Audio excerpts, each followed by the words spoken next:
neither shadow of turning. Matag maayong gasa o higpit nga gasa gikan sa taas, minaog nagikan sa mahan sa kahayag. Nadiya kaniya walay pagkabalin ni Kana okay ra no. ato palagpakan ang pulong sa Dios. Nungduman nato nga kita jud maoy unay nakadawat og gasa. Amen. Ang pinaka isent jud sa Christmas kita'y kitagaan. Amen. Kita mo'y nakadawat. Kaya nakanindot sa gihatag nato kay pinaka-perfect nga gasa ni kay muhatod nato sa gitawag og eternidad. Amen. Nangandoy ta og kinabuhi dayon kay nasayod man ta na kini atong kinabuhi temporary ra gyud. Bisan unsaon nato tumar og ganun na rin si tutok na ba. Hello, Miko. Praise the Lord.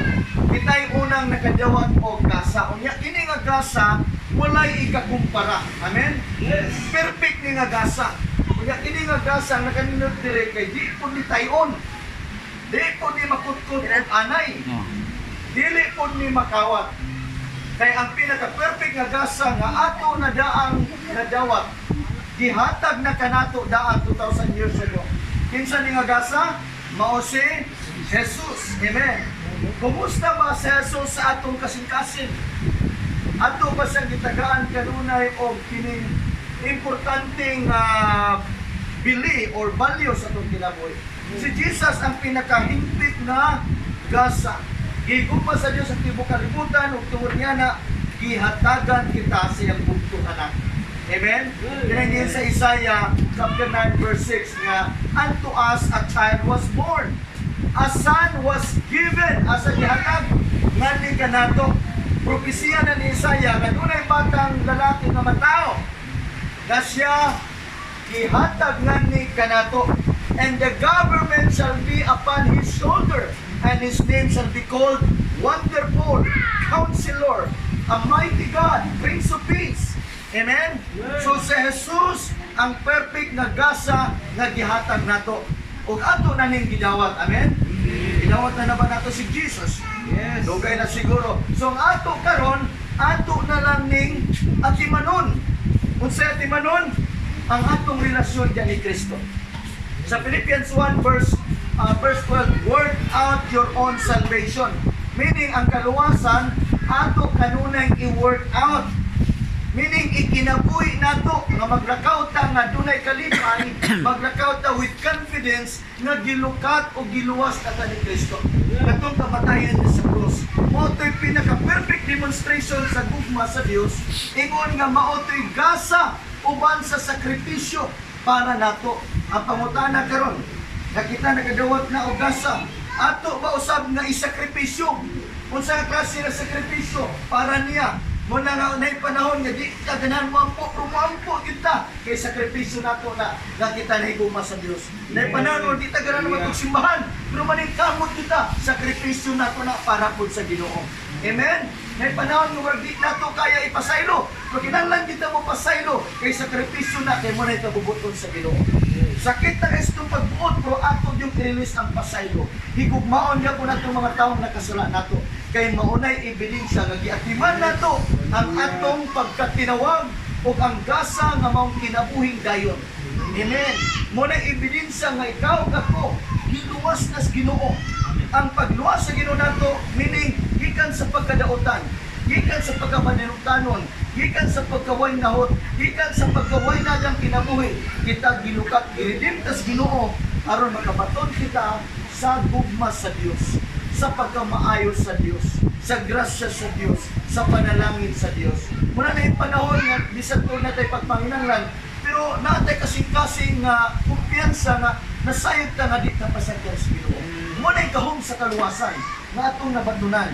Ang gahom sa kaluwasan nga atong nabatunan nga mauna si Kristo nga maunay mulig-on pud nato. Sa panahon ay balatian, sa panahon ay ginagpastanan, panahon ay mga challenges, maunay mulig po nato. O kana si Kristo nga na nato, dili na siya mausap. Amen. Si Jesus nagpabilin kaniya to karon og sa walay katapusan. Kung siya madrug-anon kanyato, siya milagruso kanyato, siya mahigugmaon kanyato, hantod karon nagpabilin sa mahigugmaon, nagpabilin siyang maluluyon, nagpabilin siya nga milagruso na Diyos. Amen? So mga kaigsunan, naginaot ko nga sa buko na mensahe, ang gasa nga itong nabatunan na mao si Kristo. Kinibit ang gingon din nga good gift, na may gitawag good gift o perfect gift. Kung saan man yung good gift? Ang good gift kaning imong kinabuhi, maayo gasa na. Ganong maayo raman, good raman siya, kay di man na sa eternal pa. Masakit pa man na, madugta pa man na, mamatay pa man na. Amen? Ang birthday na to, good gift na. Property, good gift. Bata, good gift na, gihatag sa Ginoo. Kung dili pa na perfect, nga naman, naaman kamatayon. Ughon man ta, magsakit man ta, hilantan man ta, di pa ni perfect. Pero salamat kay good gift na ni nato. Ato lang niya po ni Atimanon, o atong lipayon ang Ginoo. Pero naay perfect gift, kani gitawag gift nga gasa. Kinsa man kini, mao si Kristo. Amen. So si Kristo atong i-embrace kanunay. Lord Jesus, salamat sa imong pagkamayo. Kay kini nga perfect gift nga mao si Jesus, gikan ni dito sa langit. Gihatag para nimo. O kini nga perfect gift makatapang ni nato. Makahatag ni breakthrough nato, makahatag ni kalinaw nato, makahatag ni maayong kaugmaon nato, makahatag og kaayuhan sa atong pamilya, bisan sa atong mga lawas. Panahon maluya ta, pero salamat sa perfect gift nga mao si Jesus, nga siya ang source sa tanang mga maayong butang. Amen. Amen. So Merry Christmas and Happy New Year. Magpadayon ta, kaya ang atong Christmas dili lang man kay every December. Kaya ang Christmas, ang pasabot sa word Christmas means peace in this world. Pagkataon ni Jesus sa manununda, nagpakita nga minaog ang kalinaw alang aning kalibutana. Amen? So kita ang mahimong peacemaker. Dili lang kayo mga tao karon nga sila pa, magbinuutan na ta karon kay December na. So ang atong pagkabuutan, ang atong pagkamanghinatagon, dili lang sa panahon ng December, apan sa tanan ng panahon ng tanan ang ginaw. Amen? Kaya ang Christmas, mauna si Kristo na atong nabatunan sa atong kinabuhi.